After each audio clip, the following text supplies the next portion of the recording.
ನೀವಿಲ್ಲ ಕನ್ನಡ ಶಾಲೆಗೆ ಹೋಗಿರ? ಏನು ತೊಂದರೆ ಆಕತಿ ದಾರ್ಯಾಗ ಅಡ್ಡಾಡಕ್ಕೆ ನಿಮಗೆ? ಕೆಸರು ಅದು ಜಾರಿ ಬಿದ್ದಿದ್ದವು ಇಲ್ಲಿ ಬೇಲೆ ತನ ಹೆಚ್ಚಾಕ. ಹಾಂ, ಹೌದಾ? ಡೈಲಿ ಇಲ್ಲೇ ಇದೇ ದಾರ್ಯಾಗ ಅಡ್ಡಾಡೋದು ನೀವು?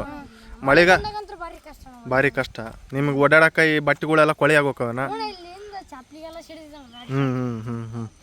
ಅಣ್ಣ ನೀವು ಡೈಲಿ ಇದೇ ದಾರ್ಯಾಗ ಓಡಾಡ್ತೀರಾ? ಏನೇನು ತೊಂದರೆ ಆಗುತ್ತಣ್ಣ ನಿಮ್ಗೆ ಈ ದಾರ್ಯಾಗ? ಎಲ್ಲ ತೊಂದರೆಗಂತೂ ಮೊದಲು ಮಕ್ಕಳು ತೊಂದರೆ ಭಾಳ ಆಯ್ತು ಇಲ್ಲಿ. ಸ್ಕೂಲ್ ಮಕ್ಕಳು ಓಡಾಡಕ್ಕೆ ಬೆಳಗ್ಗೆ ಆಗಲಿ ಸಾಯಂಕಾಲ ಆಗಲಿ ಮಳೆ ಬಂದ್ರೆ ನೀರು ಅಡ್ಡ ಬಡ್ಡ ಹರಿತಿರ್ತದೆ. ತಿಪ್ಪಿದವೆಲ್ಲ ಭಾಳ ಗಲೀಜಾಕತಿ. ಹುಡುಗ ಓಡಾಡಕ್ಕೆ ಭಾಳ ಅಬ್ಜೆಕ್ಷನ್ ಆಗತ್ತೆ ಇಲ್ಲಿ. ಆಮ್ಯಾಗ ಬೇಲಿ ಮುಳ್ಳು, ಮಕ್ಕಳಿಗೆಲ್ಲ ಗಾಡಿ ಯಾವ ಸೈಡಿಗೆ ಬಂದು ಸರ್ಕನಕ್ಕೆ ಜಾಗ ಇಲ್ಲ. ದೊಡ್ಡ ಗಾಡಿಗಳು ಬಂದ್ರೆ ದೊಡ್ಡ ಗಾಡಿ ಅಲ್ರಿ, ಯಾವ ಬಂದ್ರೆ ಮಕ್ಕಳಿಗೆಲ್ಲ ರಾಡಿ ಸಿಡಿತೈತಿ, ಕೆಸರು ಸಿಡಿತೈತಿ, ಯೂನಿಫಾರ್ಮ್ ಎಲ್ಲ ಹಾಳಾಕತಿ. ಇದನ್ನ ಯಾರು ಪರಿಗಣಿಸೋರು ಇಲ್ಲ. Okay okay. ಅಂದರೆ ಈ ರೋಡ್ ಸರಿ ಮಾಡ್ಬೇಕನ್ನೋದು ನಿಮ್ಮ ಒಂದು ಅಭಿಪ್ರಾಯ? ನಮ್ಮ ಮನದಾಳ ಮಾತಾಡ. ಹಾಂ, ಸರಿ, ಥ್ಯಾಂಕ್ಸ್. ಹ್ಞೂ.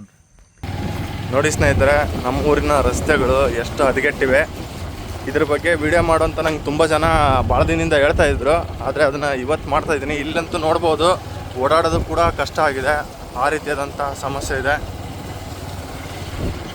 ಇಲ್ಲಿ ನೋಡಿ ಎಷ್ಟು ಚಪಾಟಿ ಆಗಿಬಿಟ್ಟಿದ್ದಾವೆ ರಸ್ತೆಗಳೆಲ್ಲ.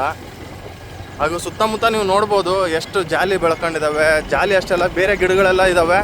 ಇದರಿಂದ ಹುಳ ಉಪ್ಪಡಿ ಇದರಲ್ಲಿ ರೋಡಲ್ಲಿ ಹೋಗೋದಕ್ಕೆ ಸೇಫ್ಟಿ ಇಲ್ಲ. ಆಮೇಲೆ ನೈಟ್ ಹೊತ್ತಂತೂ ಹೆಣ್ಮಕ್ಳಿಗೆ ಇಲ್ಲಿ ಓಡಾಡೋದಕ್ಕೆ ಭಾಳ ಅನ್ಸೇಫ್ಟಿ ಫೀಲ್ ಆಗುತ್ತೆ. ಇದನ್ನು ನನಗೆ ಭಾಳ ಜನ ವ್ಯಕ್ತಪಡಿಸಿರೋದ್ರಿಂದ ಮಾತ್ರ ನಾನು ಈ ವಿಡಿಯೋ ಮಾಡ್ತಾ ಇರೋದು. ಸೊ ಯಾವುದೇ ಒಂದು ರಾಜಕೀಯದ ಕುತಂತ್ರ ಅಲ್ಲ ಇದು. ದಯವಿಟ್ಟು ಅರ್ಥ ಮಾಡ್ಕೊಳ್ಳಿ. ಜನರಿಗೆ ಒಳ್ಳೇದು ಮಾಡಬೇಕು ಅಂತ ಈ ವಿಡಿಯೋ ಮಾಡ್ತಾಯಿದ್ದೀನಿ. ಈ ವಿಡಿಯೋ ಮಾಡೋದಕ್ಕೆ ಎಷ್ಟೊಂದು ಜನ ವಿರೋಧನೂ ಕೂಡ ಮಾಡಿದರು. ಅವ್ರು ಏನಾರು ವಿರೋಧ ಮಾಡ್ಕೊಳ್ಳಿ, ಆದರೆ ಮುಂದೆ ಒಳ್ಳೇದಾಯ್ತು ಅಂದರೆ ಇದೇ ರಸ್ತೆಯಲ್ಲೇ ಎಲ್ಲರೂ ಓಡಾಡ್ತಾರೆ. ನೋಡಿ ಎಷ್ಟು ಚಪಾಟಿ ಆಗಿದೆ ರಸ್ತೆ.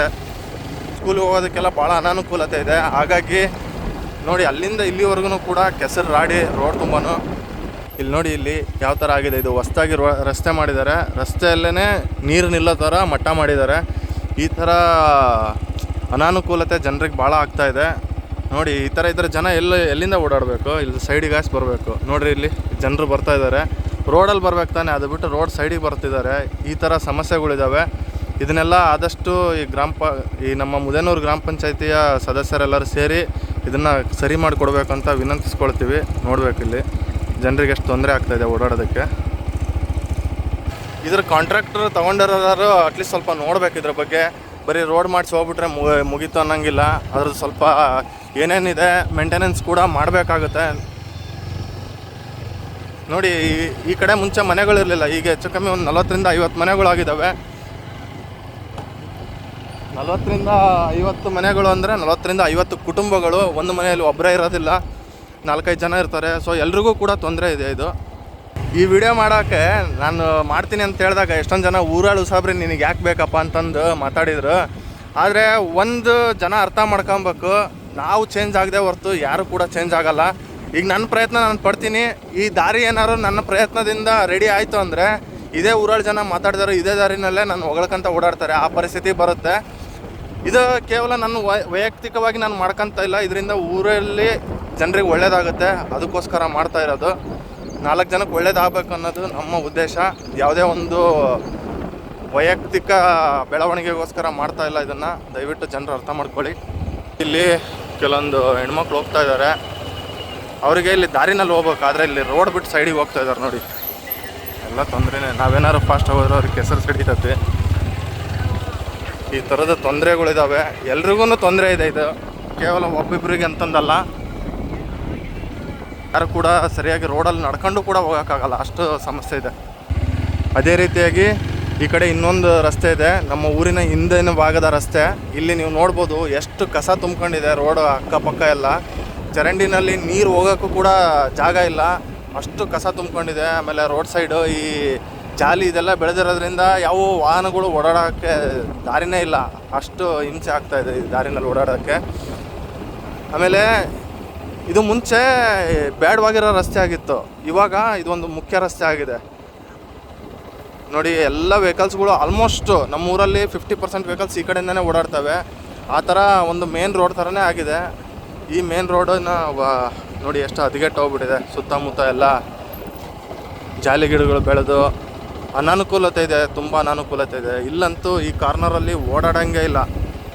ಎಲ್ಲ ಗಲೀಜು ಮಾಡ್ತಾರೆ, ರೋಡಲ್ಲೇ ಕೂತ್ಕೊಂಡು ಗಲೀಜು ಮಾಡ್ತಾರೆ. ಜನರು ಇನ್ನೂ ಕೂಡ ಬದಲಾಗಿಲ್ಲ.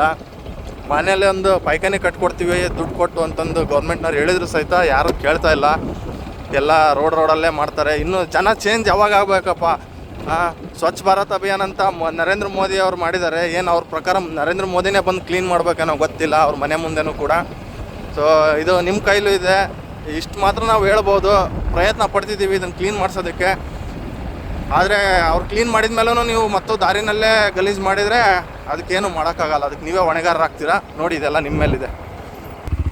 ನೋಡಿ, ಜನರಿಗೆಲ್ಲ ಎಷ್ಟು ತೊಂದರೆ ಆಗ್ತಾಯಿದೆ ಇಲ್ಲಿ ಓಡಾಡೋದಕ್ಕೆ. ಕಷ್ಟಪಟ್ಕೊಂಡು ಓಡಾಡ್ಬೇಕು ಈ ಕೆಸರು ದಾರಿಯಾಗೆ. ಇಂಥ ಪರಿಸ್ಥಿತಿ ನಮ್ಮೂರು ಹೆಣ್ಮಕ್ಳಿಗೆ ಬರೋದು ಬೇಕಾ ನಮಗೆ? ನೀವೇ ಯೋಚನೆ ಮಾಡಿ. ಇದನ್ನು ನಾನು ಈ ಒಳ್ಳೆ ಕೆಲಸ ಮಾಡ್ತಿರೋದನ್ನು ವಿರೋಧ ಮಾಡ್ತಿರೋರಿಗೆ ಇದನ್ನು ಹೇಳ್ತಾ ಇರೋದು. ನಿಮ್ಮನೆ ಹೆಣ್ಮಕ್ಳು, ನಿಮ್ಮನೆ ಮಕ್ಕಳು ಕೂಡ ಇದೇ ದಾರಿನಲ್ಲೇ ಓಡಾಡ್ತಾರೆ.